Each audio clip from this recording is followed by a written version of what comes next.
Morning my student. आज हम सभी पाठों की पुनरावृत्ति करेंगे ताकि आप अपनी पीरियोडिक टेस्ट की तैयारी अच्छी से कर सकें। आज सबसे पहले हम साखी जो कबीरदास ने लिखी थी उसके बारे में समझते हैं। कबीरदास बच्चे निर्गुण धारा के कवि थे। एक सगुण धारा होती है और एक निर्गुण धारा होती है। कबीरदास निर्गुण धारा के जो कवि थे वे परमात्मा को अंदर से महसूस करते थे। वो मूर्ति पूजा में विश्वास नहीं करते थे। कबीरदास जी ने अपनी साखी में अर्थात अपने दोहों में नीति, प्रेम और भक्ति, इन तीनों चीज़ों को इतनी गूढ़ बातें थी, इनको बड़ी सरलता से अपने दोहों के द्वारा लोगों को समझाया।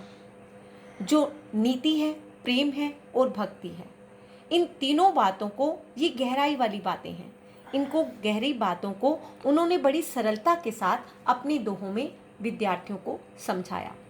अब इन दोहों के द्वारा कबीरदास विद्यार्थियों को क्या समझाना चाहते हैं कि जीवन में प्रेम का महत्व क्या है, भक्ति क्या है और नीति क्या है। अब ये हमें समझाया गया है और अब हम इसको समझेंगे। सबसे पहले कबीरदास ने समझाया कि मन के अहंकार को कैसे समाप्त किया जा सकता है। वो कैसे समाप्त हो सकता है? अगर हम अपने जीवन में मधुर व्यवहार करते हैं, मधुर वाणी बोलते हैं। अगर हम मधुर वाणी बोलते हैं तो मन में शीतलता आ जाती है, ठंडक आ जाती है और हम दूसरों को ठंडक दे सकते हैं। ऐसी वाणी बोलिए मन का आपा खोए, औरन को शीतल करे आप हो शीतल हुए। ये दो हमने पढ़ा था ना, इसको मैंने संक्षिप्त रूप में समझाया। हमने पहले पढ़ा, अब सबसे पहली बात ये समझाई कि मन के अहंकार को कैसे समाप्त किया जाता है। मधुर व्यवहार के द्वारा अर्थात मीठी वाणी के द्वारा मन के अहंकार को समाप्त किया जा सकता है। फिर उन्होंने समझाया कि बाहरी आडंबर जो है, अर्थात हम मंदिर जाते हैं, मस्जिद जाते हैं, ये ज़रूरी नहीं है। ये ज़रूरी है कि अपने अंदर घट घट में ईश्वर का वास है। अगर हम अपने अंदर परमात्मा को देखते हैं तो हम परमात्मा को महसूस कर सकते हैं। उन्होंने बाहरी आडंबरों पर चोट की, अर्थात ये बाहरी आडंबर जो हैं उन्हें अच्छे नहीं लगते थे और लोगों को भी ये समझाने की कोशिश की कि सभी के भीतर परमात्मा का वास है। कस्तूरी कुंडली बसे मृग ढूंढे वन माही, ऐसे घटी घटी राम है दुनिया देखे नाही। कि दुनिया ये देख नहीं पाती है कि उसके हृदय के अंदर परमात्मा है और वह बाहर उसे ढूंढती रहती है। जैसे हिरन क्या करता है, कस्तूरी उसकी नाभि के अंदर होती है और वह उसे वन वन में ढूंढता रहता है। अब आपको सारे दोहे याद आ रहे होंगे।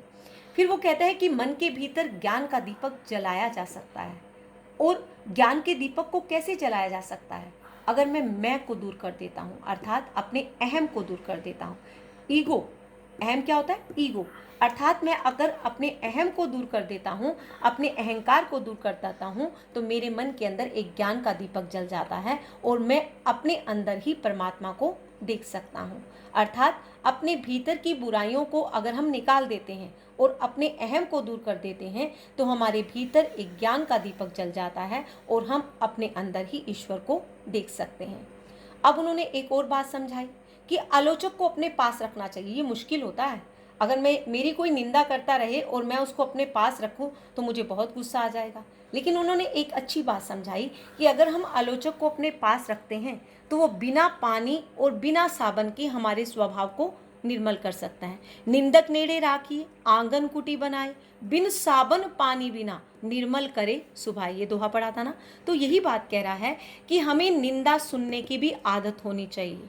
अगर हम गलत कार्य कर रहे हैं, अगर कोई हमें समझा रहा है, वो हमारा मित्र है, असली मित्र है और बिना पानी और बिना साबन के वो हमारे स्वभाव को निर्मल बना देता है। साबन और पानी से तो आप अपने शरीर को स्वच्छ बनाते हैं, लेकिन आलोचक क्या करता है, इसके बिना ही आपके स्वभाव के अंदर जो कमियां हैं उसे दूर कर देता है और आपके स्वभाव को निर्मल बना देता है।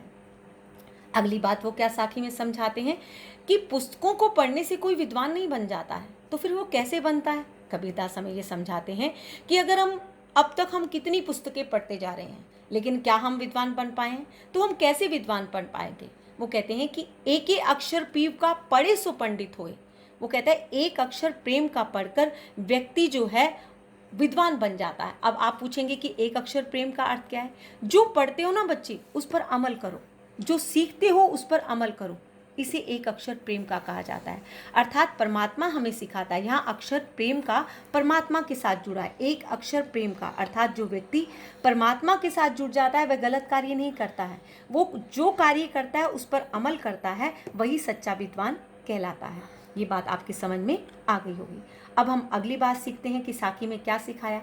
वो कहते हैं कि अगर व्यक्ति अंदर की बुराइयों को समाप्त कर देता है तो वह वास्तविक ज्ञान से परिचित हो जाता है। हम घर जालिया आपना लिया मुराड़ा हाथी। वो कहता है कि हाथ में मैंने लकड़ी का टुकड़ा लिया और अपने अंदर की बुराइयों को जला दिया, और जो साथी मेरे साथ चले अर्थात जो अपनी बुराइयों को समाप्त करने के लिए तैयार हुए उनके घर को भी जला दिया। यहाँ पर घर को जलाने का तात्पर्य किससे है? अंदर की बुराइयों को जलाना। अगर हम अंदर की बुराइयों को समाप्त कर देते हैं तो हम वास्तविक ज्ञान से परिचित हो जाते हैं और अपने भीतर ईश्वर का वास महसूस कर सकते हैं। और कबीर दास जी ने अपनी साखी में प्रेम, भक्ति और नीति बड़ी ही गहरी बातों को बड़ी सरलता के साथ समझाया है। आपको ये दोहे मैंने संक्षिप्त रूप में समझाए हैं और ये सारे दोहे हैं और आप इसे समझ गए होंगे। अगर कोई बात ना समझ में आए तो आप मुझसे दोबारा पूछ सकते हैं। Thank you very much.